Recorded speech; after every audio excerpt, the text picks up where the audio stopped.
ਮੈਂ ਦਰਖਤ ਤੇ ਚੜ ਜਾ। ਚੜ ਜਾ ਬੇਟਾ, ਇਧਰ ਹੀ ਕਿਹੜਾ ਟੋਕਨ ਲਾਣਾ ਪੈਂਦਾ। ਚਾਚੂ ਮੈਂ ਅੱਜ ਇੱਕ ਬਿੱਲੀ ਖਾਧੀ ਆ।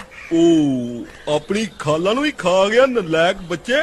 ਮੈਨੂੰ ਭੁੱਖ ਲੱਗੀ ਸੀ। ਜਿੱਡਾ ਕਿ ਤੂੰ ਹੈ, ਸ਼ੁਕਰ ਆ ਤੈਨੂੰ ਉਹਨੇ ਨਹੀਂ ਖਾ ਲਿਆ। ਤੂੰ ਬਿੱਲੀ ਦੀਆਂ ਚਲਾਕੀਆਂ ਨਹੀਂ ਸਮਝਦਾ। ਉਹਨੇ ਸਾਨੂੰ ਦਰਖਤ ਤੇ ਚੜਨਾ ਨਹੀਂ ਸਿਖਾਇਆ।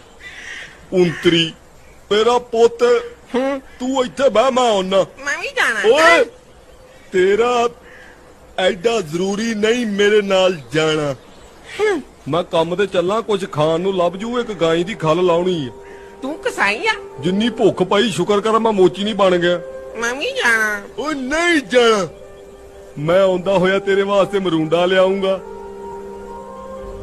ਪੁੱਤ ਖੱਲ ਲਾਉਣ ਵਾਲੀ ਗੱਲ ਕਿਸੇ ਨੂੰ ਦਸੀ ਨਾ, ਨਹੀਂ ਤੇ ਮੇਰੀ ਬਰਾਦਰੀ 'ਚ ਬੜੀ ਬਿਸਤੀ ਹੋਣੀ ਓ। ਕਿਉਂ? ਮੈਂ ਕਿ ਝੂਠ ਬੋਲਾਂ? ਹੁਣ ਭੁੱਖਾ ਹੀ ਰਹੇਗਾ। ਓਏ ਚਾਚਾ, ਚੱਲ ਕਿਲੋ ਕੋ ਗੋਸ਼ਤ ਹੀ ਲੈ ਆਈ।